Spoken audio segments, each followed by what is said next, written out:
샬롬. 하나님 말씀 제목은 요동하지 말라입니다. 약방의 감초는 꿀에 단맛이 있어서 다른 한약재와 달리 다양하게 사용이 되지요. 단맛이 비율을 돕기 때문이고 다른 약재의 작용을 부드럽게 하기 때문입니다. 이러한 감초라도 환자의 증상에 따라서 금하는 경우가 있지요. 즉 감초는 체내의 염분과 수분을 축적시켜서 고혈압이나 심장병에 좋지 않다는 겁니다. 우리가 흔히 사용하는 한약재 중에도 들어가야 할 곳과 들어가서는 안 될 곳이 있는 것이지요. 들어가야 할 곳에 들어가면 좋은 결과를 얻지만 그렇지 않은 경우는 부작용이나 좋지 않은 결과를 가져올 수가 있는 거지요. 사사기 9장에는 기드온의 아들 요담이 세겜 사람들을 향해서 감람나무, 무화과나무, 포도나무, 가시나무 비유를 들어 외칩니다. 그 이유는 무엇일까요? 그 배경을 살펴보면 이스라엘 백성이 하나님께 범죄하였습니다. 그래서 미디안 족속에게 7년간 괴롭힘을 당하고 있을 때 하나님께서 기드온을 사사로 세우셨지요. 300명의 군사로 수많은 미디안 사람들을 물리쳐 승리하게 해 주셨습니다. 그러자 이스라엘 백성이 기드온에게 자신들을 다스려 줄 것을 요청을 합니다. 그는 내가 너희를 다스리지 아니하겠고 나의 아들도 너희를 다스리지 아니할 것이요 여호와께서 너희를 다스리시리라 하며 거절을 합니다. 그런데 기드온이 죽은 뒤 첩의 아들인 아비멜렉이 왕이 되려는 욕심으로 음모를 꾸미지요. 아비멜렉은 자기 어머니 고향인 세겜 사람들을 해위하여 자금을 마련을 합니다. 그 돈으로 불량한 사람들을 모으지요. 그 다음 아버지 집으로 찾아가 자신의 이복 형제 70명을 한꺼번에 몰살을 합니다. 다행히 기드온의 막내 아들 요담만은 몰래 숨어서 화를 면할 수가 있었지요. 결국 아비멜렉이 세겜 사람들을 등에 업고 왕이 됩니다. 이 소식을 전해 들은 요담은 참을 수가 없었어요. 그는 세겜 남쪽에 있는 그린심산 꼭대기로 올라가 감람나무, 무화과나무, 포도나무, 가시나무를 비유해서 세겜 사람들에게 외칩니다.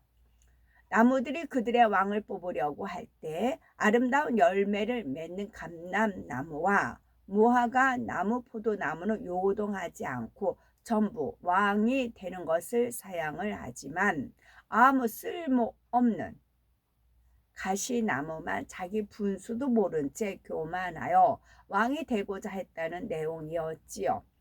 이는 곧 기드온과 그의 아들들은 백성의 요청에도 왕위를 탐내지 않았지만 오히려 첩의 아들 아비멜렉이 악한 방법으로 왕이 된 것을 비유한 것입니다. 물론 이 때문에 하나님의 부흥이 임해서 아비멜렉을 왕으로 세운 세겜 사람들은 도리어 아비멜렉 손에 진멸이 되지요. 아비멜렉 역시 한 여인이 던진 맷돌에 머리를 맞아 비참하게 죽고 말았습니다. 저마다 자신의 위치에서 지켜야 할 도리가 있는데 이에서 벗어나니 불행한 결과를 초래한 겁니다. 모든 사람은 자기 위치에서 해야 할 일과 도리가 있는 것이지요. 도리라는 것은 사람이 마땅히 지켜야 할 바른 길을 말합니다.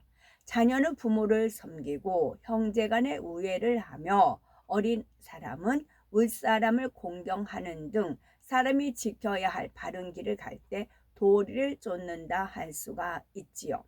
부모로서 해야 할 도리가 있는 거고 남편 혹은 아내로서 도리가 있는 겁니다. 또한 주의 종으로서 도리가 있겠고 양떼로서의 도리가 있겠지요. 예를 들어서 주의 종이라며 성도들이 악의 모양이라도 버리고 온전히 진리 안에 살도록 깨우쳐 주며 하나님을 사랑하고 범사의 천국 소망 가운데 승리하는 삶을 살도록 이끌어야 하는 거지요. 양떼편에서도 하나님의 말씀에 순종함으로 변화되어 의롭고 정결한 사람이 되며 온 집에 충성하는 것이 도리인 겁니다.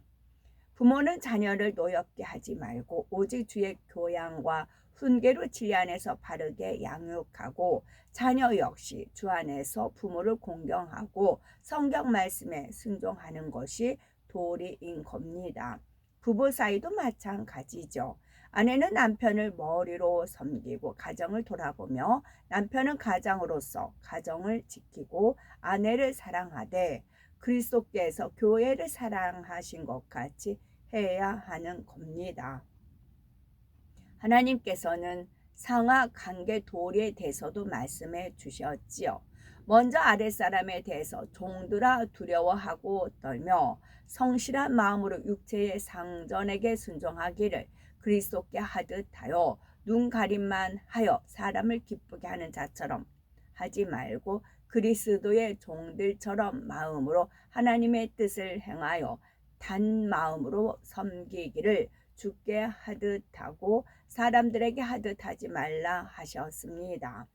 그리고 이 사람에 대해서는 골로새서 4장 1절에 상전들아 의와 공평을 종들에게 베풀지니 너희에게도 하늘의 성전이 계심 알지어다 라고 너희에게도 하늘의 상전이 계심을 알지어다 라고 말씀하셨지요. 이처럼 모두가 각자의 위치에서 지켜야 할 도리가 있으며 참된 의인이 되려면 자신의 도리를 잘 지켜야 합니다. 또 자신의 위치와 도리를 지키는 것은 사회적으로도 중요하지만 모든 교회 조직 내에서 꼭 필요한 사항이죠. 몸의 지체 중에 어떤 것은 소중하고 어떤 것은 소중하지 않는 것이 없는 것처럼 각자의 위치에서 자기의 사명을 소중히 여기며 주어진 일에 충성할 때 모든 일을 화평 가운데 이루어 갈 수가 있습니다. 하나님의 자녀는 한 몸을 이루는 소중한 지체들이지요. 그러니 서로 쓸데없다 하거나 다른 지체를 마음 아프게 해서는 안 됩니다. 만일 그런 일이 있다면 회개하고 돌이켜야 하며 혹여 상대에게 허물이 있다 해도 사랑으로 덮어주고 누가 칭찬을 받으면 함께 기뻐하고 격려해 주어야 하지요. 또한 누가 아파하면 기도와 금식으로 도와주어야 할 겁니다. 감람나무는 자기를 왕으로 삼으려 해도 그 자리를 사양하며 전혀 요동하지 않습니다. 무화과 나무도 나의 단거, 나의 아름다운 실과를 내가 어찌 버리고 가서 나무들 위에 요동하려 합니다. 포도나무 역시 하나님과 사람을 기쁘게 하는 나의 세수를 어찌 버리고 가서 나무들 위에 요동하려 하면서 왕이 되기를 거부하지요. 그러나 분수를 모르는 가시나무만큼은 왕이 되라는 요청에 요동하고 말았습니다. 우리는 이를 통해 자신을 알고 본분을 지키는 것이 얼마나 소중하고 아름다운 일인지 알아야 되겠지요. 하나님께서는 모든 분야가 다 소중하십니다. 다만 그 분야에서 어떻게 자신의 사명을 잘 감당하느냐가 중요하며 행한 대로 상급을 받게 되지요. 하나님은 요동하지 않고 자기 위치를 잘 지킴으로 모든 것이 아름답게 온전하게 이루어지기를 원하십니다. 아까 여기서 기타 요동하지 말아야 할 분야를 살펴보면 첫째는 믿음의 반석에 서기까지는 요동하지 말아야 합니다. 우리가 믿음의 반석에 서면 어떤 시험 환란이 오더라도 좌우로 치우치지 않지요.